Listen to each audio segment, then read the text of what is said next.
Good morning students. बेटा हम स्वर संधि पढ़ चुके हैं। आगे देखते हैं व्यंजन संधि। व्यंजन संधि क्या होती है? व्यंजन का व्यंजन से या स्वर के साथ मेल होने से जो परिवर्तन आता है उसे व्यंजन संधि कहते हैं। ठीक है, तो व्यंजन संधि 3 प्रकार से की जाती है। व्यंजन का स्वर से मेल, व्यंजन का व्यंजन से मेल, स्वर का व्यंजन से मेल। ठीक है, क्या होता है बेटा? पहले व्यंजन बाद में स्वर, जैसे वाक जमा ईस। पहले स्वर बाद में व्यंजन, जैसे परी जमा नाम। तो रै में क्या है? ई स्वर है। और व्यंजन का व्यंजन से उत जमा चारण। तो तय भी व्यंजन है और चय भी व्यंजन है, उच्चारण। ठीक है, अब इसके भी कुछ नियम है। जैसे प्रत्येक वर्ग के प्रथम वर्ण यानी क च ट त प के बाद यदि कोई स्वर आ जाए या तीसरा चौथा वर्ण में से कोई आए या फिर यह व है में से कोई व्यंजन आ जाए तो प्रथम वर्ण का क्या बन जाता है? तृतीय बन जाता है। जैसे दिक जमा अंबर। अब देखो क जो है प्रथम वर्ण है, ए स्वर है, तो क का क्या बन गया? तीसरा। क ख ग। ठीक है, ग आया है स्वर रहित और उसमें जब ये ए मिलेगा तो ग पूरा बन जाएगा। आगे अंबर, दिगंबर। ठीक है, दूसरा नियम क्या कहता है कि प्रत्येक वर्ग के प्रथम वर्ण के बाद यदि मैं और न हो तो प्रथम वर्ण के स्थान पर पंचम वर्ण बन जाएगा। यानी कि क का क्या बन जाएगा? अंग। ठीक है, च का क्या बन जाएगा? य, ट का अण, त का न और प का मैं। यानी कि प्रथम वर्ण के बाद कोई न या मैं हो तो उसका पंचम। जैसे वाक जमा मयम। बेटा क क्या है? प्रथम वर्ण है, इसके सामने क्या आया? मैं।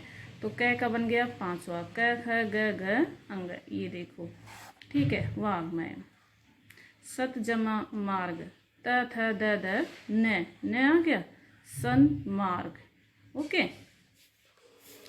अब आगे देखो तय संबंधी नियम। बेटा तय के सामने यदि च आ गया तो तय का भी बन जाएगा च। तय के सामने ज आया तो तय का भी बन जाएगा ज। तय के सामने द आया, ट आया तो ट बन जाएगा। ड आया तो तय का ड। ल आया तो तय का ल। अब ये थोड़ा सा अलग है। देखो तय के सामने यदि श आ गया ना तो क्या बन जाएगा? श का तो छ बन जाएगा और तय का च। और उसी तरह से तय के सामने यदि है आए ना तो तय का तो द बन जाएगा। ठीक है, और है का बन जाएगा ध। देखो जैसे उत जमा चारण तो तय का क्या बन गया? च, उच्चारण। सत जमा जन, तय का बन गया ज। तत् जमा टीका, तय का बन गया ट।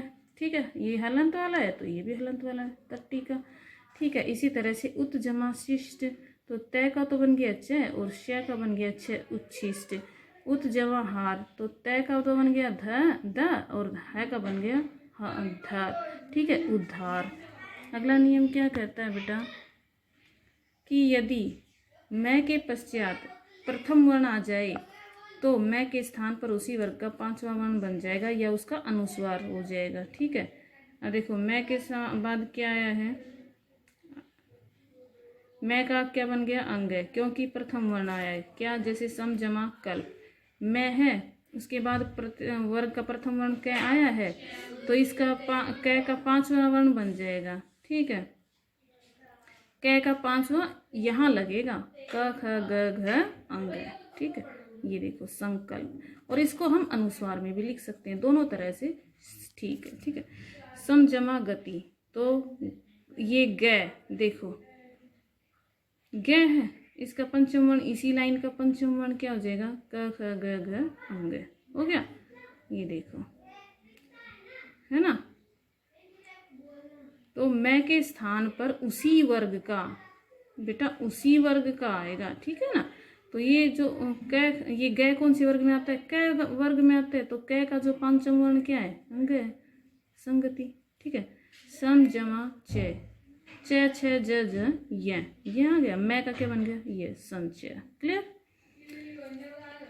आगे क्या कहता है? जब मैं